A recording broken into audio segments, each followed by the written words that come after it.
በጀርመኑ ባየር ሚዩኒክና በጀርመን ብሔራዊ ቡድን እንዲሁም በዓለም እግር ኳስ ቀጣይ ተጽዕኖ ይፈጥራሉ ተብለው ከሚጠበቁት ተጫዋቾች መካከል አንዱ ነው። ገና 17 ዓመቱ ላይ ይገኛል። ሌናርት ካርል በጣም አስደናቂ የሚባል የእግር ኳስ ኬሪየርን እያሳለፈ የሚገኝ በዚህኛው ሳምንት በአውሮፓ ሻምፒዮንስ ሊግ በነበረው የአርሰናልና የባየር ሚዩኒክ ጨዋታ ላይ አንድ ማራኪ ጎል አስቆጥሯል እና እንደተመለከታችሁትም ይህ ተጫዋች ቀጣዮቹ የእግር ኳስ ቆይታዎቹ ለብዙዎች በጥሩ መልኩም ጭምር የሚጓዝ ስለመሆኑ ገና ካሁኑ ያነሱለት የሚገኝ ተጫዋች መሆኑን እያስተዋልን እንገኛለን። እርግጥ ነው የእግር ኳስ ባህል ፍጹም ተለውጧል። ከዚህ ቀደም ከነበረው ተጫዋቾች ከ20 ዓመት በኋላ ይበልጥ ወደ ፒክ ታይም የመምጫቸው ጊዜ በደንብ ዳውን እያደረገ እንደሆነና በ15 በ14 በ16 በ17 ተጫዋቾች እድሜዎቻቸው ላይ የብቃቶቻቸውን ጣሪያ እየደረሱ የሚገኙ ስለመሆናቸውም ጭምር እያስተዋልን እንገኛለን። ባየር ሚዩኒክ ከ2008 በኋላ ማለትም ቶማስ ሙለር በባየርን አካዳሚ ወጥቶ ጀርመናዊ ተጫዋች ሆኖ ይበልጥ በጀርመንና በባየር ሚዩኒክ እግር ኳስ ትልቅ ተጽዕኖ ከፈጠረ በኋላ በዚህ ቡድን ውስጥም ሆነ በሀገሪቷ ውስጥ የሚነሳ ትልቅ ታለንት እስካሁን ድረስ መመልከት አልቻሉም። ገና 17 ዓመቱ ላይ ብቻ ነው የሚገኘው የተጫዋች በጣም አስገራሚ የሚባልን ቆይታን ግን እያሳለፈ የሚገኝ ተጫዋች መሆኑን ደግሞ ያስተዋልን እንገኛለን። ለምሳሌ በአውሮፓ ሻምፒዮንስ ሊግ ቡድኑ ከክለብ ብሩጅ ጋር በነበረው ጨዋታ በጣም ምርጥ ነበር። በጀርመን ቡንደስሊጋው እንዲሁ ደግሞ ከቦሩሲያ ሞንቼንግላድባህ ጋር በነበረውም ጨዋታ ሌላው ፐርፌክት ምሽትን ማሳለፍ የቻለበትም ጭምር ነበር። አሁን ከመስመር የሚነሳ ይበልጥ ለጎሎች በጣም ቅርብ ከሆኑ ተጫዋቾች መካከልም ጭምር አንዱ በአውሮፓ ሻምፒዮንስ ሊግ በእድሜ ትንሹ ሶስተኛው ጎል ማስቆጠር የቻለም ጭምር ተጫዋች በመሆን ያስተዋልነው ሆኗል ማለት ነው እና የዚህ ተጫዋች አካሄድን በተመለከተ ገና ካሁኑ ብዙዎች እያደነቁት የሚገኝ ተጫዋች ሆኖ እየተመለከትን እንገኛለን። በዚህ ሰዓት ላይ በጣም በትንሽ እድሜያቸው በአውሮፓ ሻምፒዮንስ ሊግ ጎሎችን ያስቆጠሩና በትንሽ እድሜያቸው ጨዋታን ካከናወኑ በአርሰናል ቤት ውስጥ ካለው ኢታን ንዋኔሪ በመቀጠል በዚህ ውስጥ ስታቲስቲክስ የምንመለከተው ተጫዋች ነው የሚሆነው። አሁን በጀርመን ብሔራዊ ቡድን ከ19 ዓመት በታች ስብስብ ውስጥ የሚገኝ ነው። ምናልባት አንድ የሚጠበቀው 2026 ዓለም ዋንጫ ጀርመን በዋናው ብሔራዊ ቡድን ውስጥ አሰልጣኝ ጁሊያን ናግልስማን ይህንን ተጫዋች ሊያካትቱት ይችላሉ ወይ የሚለው ጉዳይ ነው በብዙ የሚጠበቀው። ይህ ካልሆነ በአብዛኛው የምንስማማበት ይመስለኛል። ተጫዋቹ አሁን ባለው ሁኔታ የብቃቱ ሻይን ማድረጊያ ጊዜ ላይ ሆኖ እያስተዋልነው ነው እንግዲህ የምንገኘው እና ይሄኛው የፊፋ ለመጀመሪያ ጊዜ ባዘጋጀው የክለቦች ዓለም ዋንጫ ውድድር ላይ አሰልጣኝ ቪንሰንት ኮምፓኒ ይህንን ተጫዋች በሰበሰባቸው ውስጥ ይዘው ነበር ማቅናት የቻሉት እና ባሳለፍነው የውድድር ዓመት ደግሞ በዚሁ የባየር ሚዩኒክ ስብስብ ውስጥ 34 ጎሎችን አስቆጥሮ 11 ለግብ የሚሆኑ ኳሶችን አመቻችቶ ማቀበል ችሏል። በ31 ጨዋታዎች ብቻ ነው ይህንን ማድረግ የቻለው። በጀርመን ከ17 ዓመት በታች ብሔራዊ ቡድንም ጭምር ከተመለከትናቸው ተጫዋቾች ውስጥ አንዱ ሆኖ የተመለከትነው ነው። እዛ ጋር አንድ የምንመለከተው ቁጥር በ31 ጨዋታዎች በ45 ጎሎች ላይ በቀጥታ ተሳትፎ ማድረግ የቻለ ገና የ17 ዓመት ዕድሜ ያለው ወጣትን ተጫዋችን ነው እንግዲህ ስሙን እያነሳን የምንመለከተው ማለት ነው። ወደኋላ መለስ ስንል 2018 ላይ ተጫዋቹ ገና የ10 ዓመት ዕድሜ ሳለ የብዙዎችን ትኩረት እየሳቡ ከነበሩ በሰዓቱ በኢንትራንክ ፍራንክፉርት እየተጫወቱ ከነበሩ ከ11 ዓመት በታች የ10 ዓመት ተጫዋች ሆኖ ለጀርመኑ ኢንትራንክ ፍራንክፉርት ከ11 ዓመት በታች እየተጫወቱ ከነበሩ ተጫዋቾች መካከል አንዱና በወቅቱ ይመለከቱት የነበሩት የእግር ኳስ ሰዎች ቀጣይ በጀርመን እግር ኳስ የግራ መስመር ተጫዋች ሆኖ ትልቅ ቦታ የመድረስ ዕድል ካላቸው ተጫዋቾች መካከል አንዱ ተደርጎም ጭምር የሚነሳ ነበር። እንዲያውም የዛኑ ወቅት ላይ ማለት ነው የኢንትራንክ ፍራንክፉርት አካዳሚ የዓመቱ ምርጥ በመባልም ጭምር ሽልማት ማግኘት የቻለም ተጫዋች ነበር። በዚህ ምክንያት እንዲያውም ከናይኪ ጋር በጋራ የጫማ አቅራቢ ሆኖ የመስራትን እድል በጋራ መስማማት የቻሉበትንም አጋጣሚ ነበር። እንዲያውም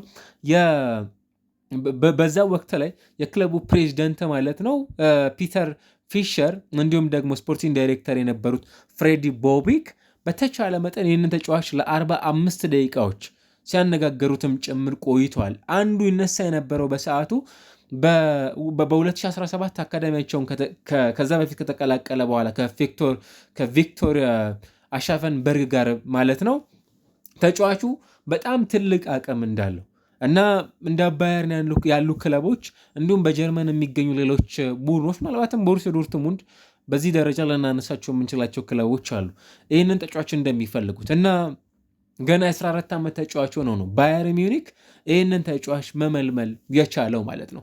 እና ይህንን ስትመለከቱ ለተጫዋቹ የነበረው ገና ቀድሞ ራሱ 10 እና ከዛ በታች በነበሩት የዕድሜ ቆይታዎቹ በደንብ የሚታይ የሆነ ብቃት ላይ መድረስ የሚችል አይነት ተጫዋች ስለመሆኑም ጭምር የሚነሳለት ነው ማለት እንችላለን። አንዱ በጣም አስደናቂ የነበረው በዚሁ የፊፋ ዓለም ክለቦች ዋንጫ ባየርን ከኦክላንድ ሲቲ ጋር የነበረውን ጨዋታ ታስታውሳላችሁ። 10-0 በሆነ ውጤት ነበር በአሜሪካ በነበረው ጨዋታ ላይ ያሸነፉት እና በዛ ጨዋታ ላይ ተጫዋች ተሰልፈው ከተጫወቱ ተጫዋቾች መካከል አንዱም ነበር ሆኖ የተመለከት ነው። አንዱ እንደ ሪያል ማድሪድ፣ አያክስ ያሉ ክለቦች ይህንን ተጫዋች ይፈልጉት ነበር ቀደም ብለውም ጭምር። ነገር ግን በባየርን ሚዩኒክ ባሳለፍነው የውድድር ዓመት ነበር ትክክለኛ ኮንትራቱን ፈርሞ የተመለከት ነው ማለት ነው። አሁን በባየር ሚዩኒክ 15 ጨዋታዎችን አከናውኗል እና ገና ካሁኑ ይበልጥ ለማጥቃት በጣም ዳይሬክቲቭ የሆነ ፍርሃት ፍጹም የማይሰማው የጨዋታ መንገዱ ደግሞ አንዳንዶችም ጭምር እንደሚገልጹት ለሊዮኔል ሜሲ ቅርብ የሆነ አንዳንዶቹ ትሪኮቹ ደግሞ ከእድሜውም ጭምር በጣም ከፍ ያለ ተጫዋች ሆኖ እየተመለከት ነው እና ሜሲ ስታይል ያለው ተጫዋች መሆኑንም ጭምር ያነሳሉ። ገና በጣም ደቃቃ የሚባል ተጫዋች ነው፣ ግን በጣም ፈጣን ከሚባሉ ተጫዋቾች መካከል አንዱ ነው። ገና ትንሽዬ የሚባል ተጫዋችም ጭምር ነው በቁመት ደረጃ እንኳን ከተመለከት ነውና ከዚህ በላይ እንዲያድግም ጭምር ከሚጠበቁ የጀርመን እግር ኳስ የወቅቱ በጣም ጥሩ ከሚባሉ እና በትልቁ አበበው ይታያሉም ጭምር ተብለው ከሚጠበቁ አንዱ የዚህ ቡድን ቁልፍ ተጫዋቾች መካከል ሆኖ የተመለከት ነው እንግዲህ የምንገኘው። የጀርመን ብሔራዊ ቡድን ዋናው አሰልጣኝ ጁሊያን ናግልስማን ገና ነው ጊዜው ብለዋል። ተጫዋቹ ምናልባት በዓለም ዋንጫው ልንመለከተው እንችላለን ነው የሚል ጥያቄም ጭምር የተነሳ ስለሆነ አሁን በጀርመን ብሔራዊ ቡድን ከ17 እና ከ21 ዓመት በታች ስብስብ ውስጥ እየተመለከትናቸው ካሉ ተጫዋቾች መካከል አንዱ ነው። ከዛ ባለፈ እንዲሁም ከ21 ዓመት በታች ስብስብ ውስጥ ጆርጂያን እና እንዲሁ ደግሞ ማልታን ባሸነፉበት ጨዋታዎች ላይ ተሳትፎ ተመልክተናል። እንዲሁም ጎሎችንም ጭምር አስቆጥሯል። 8-0 ነበር ሁለቱን መርሃ ግብሮች ማልታንና ጆርጂያን ያሸነፉት። በእነዚህ ጨዋታዎች ላይ ተጫዋቹ 3 ጎሎችን አስቆጥሯል እና የኖቬምበር ኢንተርናሽናል ብሬክ ምርጡም ተጫዋች ልንለው እንችላለን። በጀርመን ቡንደስሊጋ በጀርመን ብሔራዊ ቡድንም ጭምር ከምናነሳቸው ቁልፍ ከሚባሉ ተጫዋቾች መካከል አንዱ ማለት ነው እና አሁን ላይ በእግር ኳስ እየተመለከትናቸው ካሉ በጣም አስደናቂ የሚባልን ቆይታን እያስመለከቱን ከሚገኙ የወቅቱ ወጣት ተጫዋቾች መካከልም ጭምር ሆኖ ያስተዋልነው ነው እንግዲህ የምንገኘው ማለት ነው እና የእግር ኳስ ባህሪ አሁን በተደጋጋሚ እያነሳ ነው እንደምንገኘው ከጊዜ ወደ ጊዜ እየተቀያየረ እየመጣ መሆኑን በደንብ እያስተዋልን እንገኛለን። ምንድነው ተጫዋቾች በጣም እርሊ በሆነው ኤጃቸው ላይ በእግር ኳስ ላይ የሚያሳድሩት ተጽዕኖ በጣም ከፍ እያለ መምጣቱን እየተመለከትን ነው የምንገኘው። ኢማጂን እንግዲህ ባየርን ለጀርመን እግር ኳስ ብቻ አይደለም ለዓለም እግር ኳስ ትልቅ አስተዋጽኦ ካበረከቱ የአውሮፓ ምርጥ ከሚባሉ ቡድኖች ውስጥ አንዱ ነው። በእርግጥ ነው ባየርን በጣም ትላልቅ ታለንቶችን ማውጣት የሚችል ቡድን ነው። ለዚህ የምናነሳቸው ብዙ ተጫዋቾች ይኖራሉ። ሸዋንስታይገር በዚህ ቡድን ውስጥ ለረጅም ጊዜ ማገልገል የቻለ ተጫዋች ነው። ቶኒ ክሩስ በዚህ ቡድን ውስጥ ከተመለከትናቸው ተጫዋቾች መካከል የሚነሳ ነው። ማኑኤል ኑየር ለረጅም ጊዜ ማገልገል የቻለ እንደነ ጎሬስካ አሁን በቡድን ውስጥ የሚገኘው በጣም ብዙ ተጫዋቾችን እናነሳለን። ምንም እንኳን ደግሞ በተደጋጋሚ እንደሚነሳው ባየርን ካለው አቅም አንጻር ካለው ፋይናንሻል ስትሬንግዝ አንጻር ተጫዋቾችን በማሳደግ ብቻ ሳይሆን የሚታወቀው ተጫዋቾችን ከሌሎች ክለቦች በመቀማት ስፔሻሊ ደግሞ ከባየር ሚዩኒክ ከቦሩሲያ ዶርትሙንድ በመቀማት ተጫዋቾችን ወደ የሆነ ብቃት ማድረስ የሚችል በነዛ ተጫዋቾችም ጭምር ውጤት መምጣት ይበልጥ ትርፋማ ከሆኑ ክለቦችም ጭምር የሚነሳ ስቲል አሁንም እንኳን እንደነ ጀማል ሙሲያላ አይነት ታለንት ያለውን ተጫዋች በስብስባቸው ውስጥ ስለመያዛቸው ብዙ የምናወራለት አይነት ቡድንን በስብስባቸው ውስጥ ይዘዋል ማለት ነው። እና ይህንን የግራ መስመር እንደነ ሪቤሪ፣ አሪያን ሮበን፣ ሮበርት ሌዋንዶስኪ የምንዘነጋቸው ተጫዋቾች አይደሉም። በቅርብ ዓመታት እንኳን ከተመለከትናቸው ተጫዋቾች አንጻር ማለት ነው። እና እዚህ ቡድን ውስጥ ሌላው ለረጅም ዓመታት በተሻለ ጥራት በተሻለ የብቃት ጣሪያ መጫወት ይችላሉም ጭምር ተብለው ከሚጠበቁ የዚህ ቡድን ቁልፍ ተጫዋቾች መካከል የመሆን እድል በሰፊው የሚነሳለት የካርል ጉዳይ ነው። አሰልጣኝ ቪንሰንት ኮምፓኒ አንዱ ጥሩ ነገሩ ወጣት አሰልጣኝ ነው። በእድሜ ገና 38 ዓመቱ ለሚገኝ ተጫዋች ነው። እንዲህ አይነት ተጫዋች ደግሞ ለወጣት ታዳጊ ለሚባሉ ተጫዋቾች ይበልጥ የተሻለን እድል ይበልጥ የመሻሻያ ጊዜንም ጭምር መስጠት የሚችል የአሰልጣኝነት ኬሪየር ላይ ሊገኝ እንደሚችል በደንብ ማንሳት እንችላለን። እና እዛ ቡድን ውስጥ ደግሞ ወጣት ተጫዋቾች ይበልጥ ወደ ተሻለ ብቃት መድረስ እንዲችሉም ጭምር የሚያግዙ ሲኒየር የሆኑ ተጫዋቾችም ጭምር የሚገኙበት ቡድን ነው። ሃሪኬን ለዚህ በጣም ሊነሳ በደንብ የሚችል ተጫዋች ነው።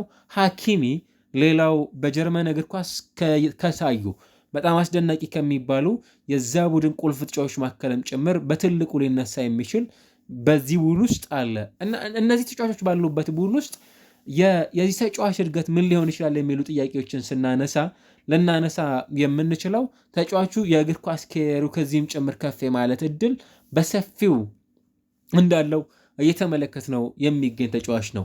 በ2008 ፌብሩዋሪ 22 ላይ ነበረ ተጫዋቹ የተወለደው። ገና ቀደም ሲል እንዳልነው ሜትር ከ68 በቁመት ደረጃ ከዚህ በላይም ጭምር ማደግ የሚችል ብዙ ነገሮቹ ከዚህ ከፍ ማለት የሚችሉ ተጫዋች እንደሆነ በደንብ የምናነሳለት ነው። ምክንያቱም ብዙ ጥያቄ የሚነሳበት ስላልሆነ ከእድሜ ጋር ተያይዞ ያሉት ነገሮች ገና እርሊ ጅማሮቹን ስለሆነ በተጫዋቹ በኩል እየተመለከተን የምንገኘው ማለት ነው እና ኬሪየሩን በተመለከተ ከዚህም ጭምር ከፍ ማለት እድል እንዳለው እየተመለከተ ነው። በስካሁኑ ቆይታ አንድ በጣም ያስገረሙን ከሚገኙት ውስጥ ተጫዋቹ ኢቭን እንደ አንድ የፊት መስመር ተጫዋች ብቻ ሳይሆን ከዚያ ባሻገር ደግሞ በአንድ ቡድን ውስጥ ከሚጠበቁ ለምሳሌ ዲስታንስ ከቨር በማድረግ ወደ 41.7 ኪሎ ሜትሮችን ሸፍኗል። ምናልባት አንድ ሙሉ ማራቶን ያህል በሜዳ ውስጥ ተመልክተኗል። በጣም ፈጣን ከሚባሉ ተጫዋቾች መካከልም ጭምር አንዱ 32.59 ኪሎ ሜትር ፐር ሃወር ሩጫዎችን የሚያከናውንም ጭምር ተጫዋች ነው። እስካሁን 9 መርሃ ግብሮችን በቡድን ውስጥ እያከናወነ ነው የሚገኘው በጀርመን ቡንደስሊጋ ባሉት የጨዋታ መርሃ ግብሮች ማለት ነው እና ታክሎችንም ጭምር ይወርዳል። 33 ታክሎችን እስካሁን ድረስ የኤሪያል ዱዋሎች አሉት። ኢላማቸውን የጠበቁ ሙከራዎችን የማከናወን በጣም ጥሩ ብቃት እያሳለፈ የሚገኝ ጎሎች፣ አሲስቶች እነዚህ አይነት ስታቲስቲክሶችም ጭምር ካሉት ብራይተስት የሆነ ፊውቸር ካላቸው የዚህ ቡድን ተጫዋቾች ውስጥ አንዱ ነው። አሁን ሃሪኬን እንደነ ሰርጂ gnabry፣ ኒኮላስ ጃክሰን፣ ሉዊስ ዲያዝ በዚህ ቡድን ውስጥ ይገኛሉ።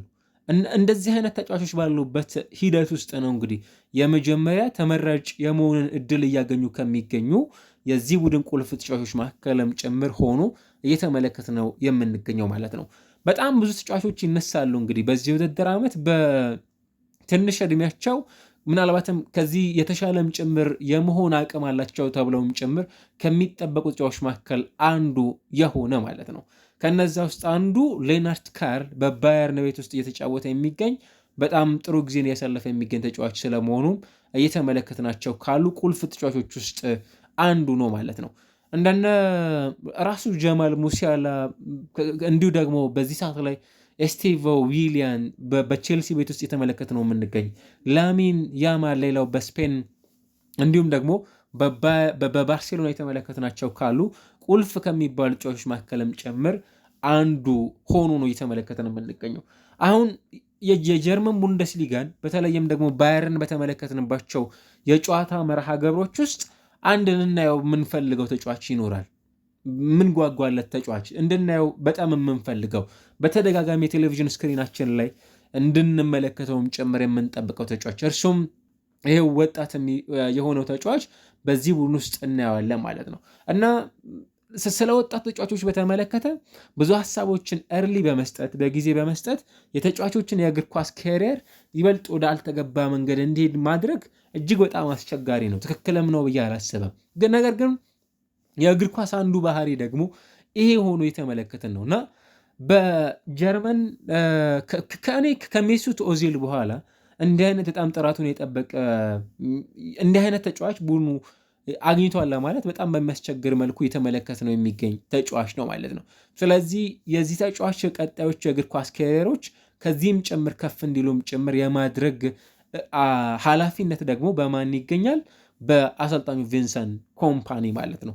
ይህንን ማድረግ በሚችለው አሰልጣኝና ቡድን ውስጥ ደግሞ እንዲህ አይነት ወጣት ተጫዋቾች ይበልጥ የመሻሻያ ከፍተኛ የሆነ እድል አላቸው። አንዱን ሆኖ የምናየው ግን ይህ ተጫዋች ይሆናል ማለት ነው። በ17 ዓመት ከ273 ቀናት በባየርን ታሪክ ትንሹ በጀርመን ቡንደስሊጋ ጨዋታም ጭምር በማከናወን ካስተዋልናቸው ጎሎችንም ጭምር እያስቆጠሩ ከሚገኙ የዚህ ቡድን ቁልፍ ተጫዋቾች መካከል አንዱ ሆኖ እያስተዋል ነው እንገኛለን ማለት ነው። ካርል ቀጣይ በእግር ኳስ ብዙ ቦታ ይደርሳሉ ብለን ከምንጠብቃቸው ፕሮሚሲንግ ታለንቶች ውስጥ አንዱ ሆኖ እየተመለከትነው ነው እንግዲህ የምንገኘው።